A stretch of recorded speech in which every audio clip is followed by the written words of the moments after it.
হরে কৃষ্ণ। নমস্কার দর্শক বন্ধুরা, 2026 সালে বারুণী স্নান, পণতীর্থ স্নান মাহাত্ম্য বিস্তারিত এই বিষয়ের প্রতিবেদন আজকের পর্বে দেখবেন।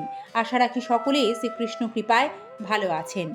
পণতীর্থ মহাবারুণী স্নান যাত্রা আসলে কি? চৈত্র মাসে কৃষ্ণপক্ষের ত্রয়োদশীকে মধুকৃষ্ণা ত্রয়োদশী বলা হয়। স্কন্দ পুরাণে লেখা আছে যে চৈত্র মাসে কৃষ্ণা ত্রয়োদশী তিথিতে শতভিষা নক্ষত্র যোগ হলে সেই তিথি বারুণী নামে পরিচিত। এই তিথিতে গঙ্গা স্নান করলে বহু শত সূর্যগ্রহণের জন্য গঙ্গা স্নানের যে ফল, ঠিক সেই ফল লাভ করা যায়। বারুণী কে? হিমালয় কন্যা গঙ্গার অপর নাম বারুণী। বারুণী স্নান তাই গঙ্গা স্নানেরই প্রতিরূপ। বাংলা সনে প্রতি চৈত্র মাসে শতভিষা নক্ষত্রযুক্ত মধুকৃষ্ণা ত্রয়োদশীতে এই স্নান অনুষ্ঠিত হয়। 2026 সালে বারুণী গঙ্গা স্নান ইংরাজি 17ই মার্চ, বাংলা 2রা চৈত্র 1432 বঙ্গাব্দ মঙ্গলবার অনুষ্ঠিত হবে। শাস্ত্রমতে কোনো বছর যদি ওই দিনটি শনিবার পড়ে, তবে ওই বারুণী স্নান অসাধারণত্ব লাভ করে মহাবারুণী স্নান রূপ লাভ করে। এই স্নানটি বস্তুত হিন্দু ধর্মীয় একটি পুণ্য স্নান উৎসব।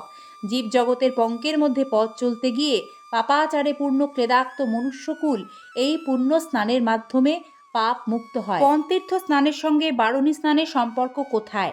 অদ্বৈত প্রকাশ গ্রন্থে পণতীর্থের মাহাত্ম্য সম্পর্কে বলা হয়েছে, শ্রী অদ্বৈত আচার্য প্রভুর বৃদ্ধা জননী নাভা দেবী একদিন রাত্রে স্বপ্নে দর্শন করেন যে তিনি সমস্ত তীর্থ জলে স্নান করছেন।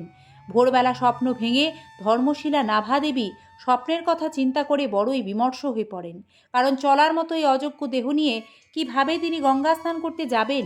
শ্রী অদ্বৈত আচার্য প্রভু মায়ের এই বিমর্ষতার কারণ জিজ্ঞাসা করলে তার মা তাকে স্বপ্নের কথা জানান এবং এই চলার অযোগ্য দেহ নিয়ে তীর্থযাত্রা তার জন্য বড়ই দুষ্কর সে কথাও তিনি পুত্রের কাছে জানান, যার জন্যই তিনি বিমর্ষ।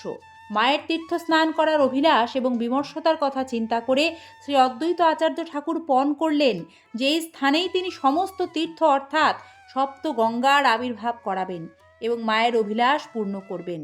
অদ্বৈত আচার্য প্রভুর অপ্রাকৃত শক্তির বলে তীর্থসমূহকে আকর্ষণ করে লাউড়ের এক ক্ষুদ্র পাথরের ওপর একটি ঝর্ণার ধারায় তীর্থ পরিপূর্ণ হয়ে গেল, আর তাতে তার মা জননী স্নান করে পরিতৃপ্ত হলেন।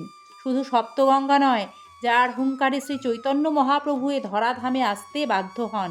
এই জন্য অদ্বৈত আচার্য প্রভু গৌর আনা গোসাই নামেও পরিচিত।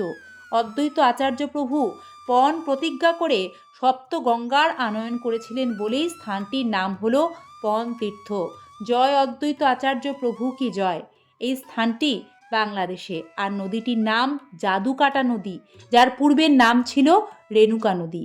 এবার আপনারা দেখবেন ভারত ও বাংলাদেশে মধুকৃষ্ণা ত্রয়োদশী তিথি কখন লাগবে ও ছাড়বে ও বারুণী স্নানের সঠিক সময়সূচি।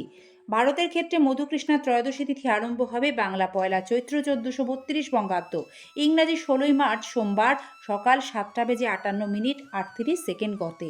মধুকৃষ্ণা ত্রয়োদশী ভারতে ছাড়বে বাংলা 2রা চৈত্র ইংরাজি 17ই মার্চ মঙ্গলবার সকাল 8:07:55 গতে।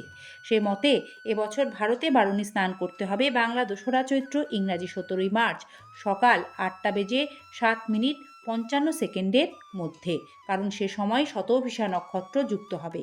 এবার বাংলাদেশের সময়সূচিটি আপনাদের প্রদান করা হচ্ছে। মধুকৃষ্ণা ত্রয়োদশী তিথি বাংলাদেশে 2026 সালে ইংরাজি 16ই মার্চ, বাংলা পয়লা চৈত্র 1432 বঙ্গাব্দ সোমবার দিবা ঘটিকা 8:28:38 থেকে শুরু করে শেষ হচ্ছে বাংলা 2রা চৈত্র ইংরাজি 17ই মার্চ মঙ্গলবার দিবা 8:37:55 গতে।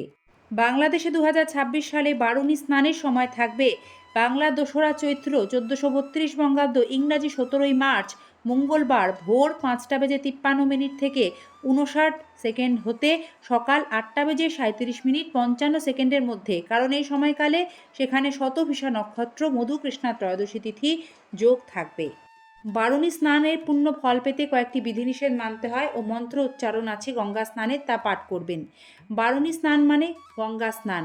মা গঙ্গা পুণ্যপ্রদায়িনী, তবে গঙ্গা স্নান মানে শরীরের ময়লা কিন্তু ধোয়া নয়, মনের ময়লা ধোয়া। তাই শাস্ত্রজ্ঞরা বিধান দেন গঙ্গা স্নানকালে কখনোই গায়ে তেল, সাবান, শ্যাম্পু এইগুলি প্রসাধনী ব্যবহার করা বা গঙ্গা জলে গা ঘষে ঘষে ডোলে ধোয়া সম্পূর্ণ নিষিদ্ধ। এক ডুবে গঙ্গা স্নান করতে হয়। স্রোতের অভিমুখে সূর্যদেবকে সম্মুখে রেখে ভগবান শ্রীহরিকে স্মরণ করে গঙ্গা দেবীর উদ্দেশ্যে প্রণাম জানিয়ে পূর্ণ গঙ্গা স্নান সম্পন্ন করবেন। বারুণী গঙ্গা স্নানের মন্ত্র: ওং গঙ্গে চ যমুনে চৈব গোদাবরী সরস্বতী নর্মদা সিন্ধু কাবেরী জলহস্মিন সন্নিধিন কুরু। তারপর হাত জোর করে মা গঙ্গার উদ্দেশ্যে গঙ্গা দেবীর প্রণাম মন্ত্র পাঠ করবেন, যা হলো ওং সদ্য পাতক সংহন্ত্রী সদ্য দুঃখ বিনাশিনী সুখদা মুক্ষদা গঙ্গা গঙ্গৈব পরমাঙ্গতি। বারুণী স্নান অসম্পূর্ণ হরিনাম ছাড়া, তাই এই বিশেষ দিনে অবশ্যই হরিনাম জপ কীর্তন করবেন, কারণ তার শ্রীচরণ হতেই পূর্ণ গঙ্গা দেবীর উৎপত্তি। সকলেই এভাবে বারুণী স্নান করে তার পুণ্য ফল লাভ করুন। ধন্যবাদ। শ্রীকৃষ্ণ কৃপায় সকলের মঙ্গল হোক। ভালো থাকবেন। তাহলে অনুমতি দিন আজকের পর্ব এখানেই শেষ করি। আবারও দেখা হবে আগামী কোনো নতুন তথ্য সমৃদ্ধ সনাতনী বার্তার সাথে। হরে কৃষ্ণ, হরি বল।